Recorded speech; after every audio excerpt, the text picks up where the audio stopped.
Hey y'all, before we get started, I just want to say that I've tried to upload this video and every single time it has gotten a copyrighted strike.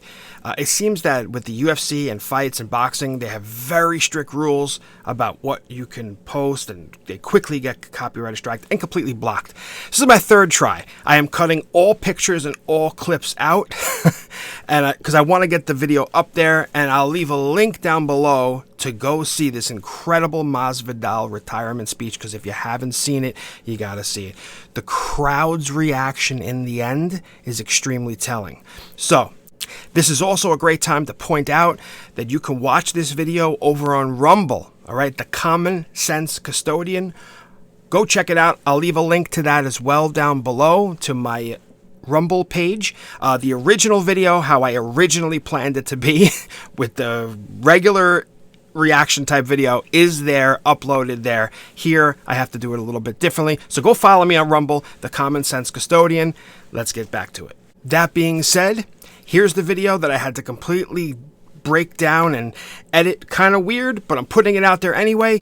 Here I come with the change in shirt and suit jacket. So I've never been this big guy to follow UFC, just never been my cup of tea, right? But I have watched highlights over the years. I do sometimes catch myself at night watching Instagram reels or YouTube shorts of some of these UFC knockouts. Some of them are just crazy, right? And there's one guy who I am well aware of because I watched, I believe it was a show on ESPN, 30 for 30, where they dive into the stories of different athletes. It may not have been that show, but I watched a whole documentary about a year ago on a guy named Jorge Masvidal. And his story was incredible, coming out of poverty to become one of the biggest stars in UFC was pretty incredible.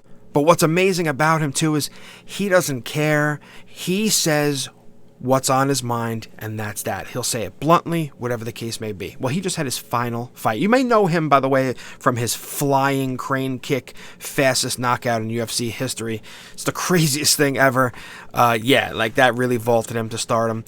But one thing that strikes me about him is he loves this country. He appreciates what he has. His story is incredible. From coming from poverty, then Dana, backyard fighting, and Dana White found him in these, with Kimbo Slice, and these backyard fighting brawls. I remember watching the documentary on him, and it was quite surreal. And to see this guy who recognized the opportunity that this country has given him, and instead of complaining and maybe backing off, no, this guy put the pedal to the metal, trained harder than everyone else, worked harder than everyone else, and even though he didn't always win, he doesn't have the craziest victories, right? His record, I think, is 35-17. But he made the most out of what the opportunity was that he got, right? And his retirement speech in the ring with Joe Rogan was just amazing. Somebody sent it to me just a few minutes ago, and I checked it out and I said, I got to do a quick video on this. He said that I hope that my journey, right, 50 fights, 20 years, I hope that inspires somebody here. It kind of gets, what he said there, I think, is the most important thing. It gets drowned out by what he's about to say at the end here. But I think the most important part, to me at least, is what he said there. I hope what I've done inspires somebody. And he says it doesn't matter if you're in the entertainment world. It doesn't matter if you're doing a 9-to-5. It doesn't matter what you're doing. Work hard. That's the message he's saying there. He's set for life because of how hard he worked at what he loved. Find something you love, or whatever it is. Work hard. This country gives the opportunities that nowhere else gives.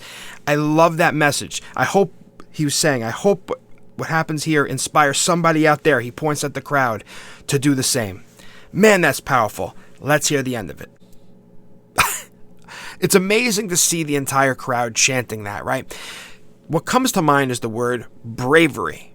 Okay, what is being brave? I'm going to tell you this. Being brave is not going along with what the mainstream culture is saying.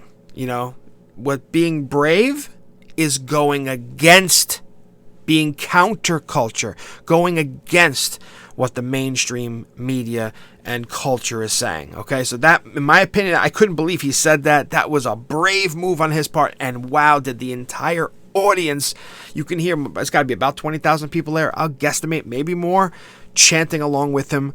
And for him to give the big ups to the previous president when, most people, especially in sports and media and Hollywood, will frown upon that, that's a brave move. I was like, whoa. And you know what?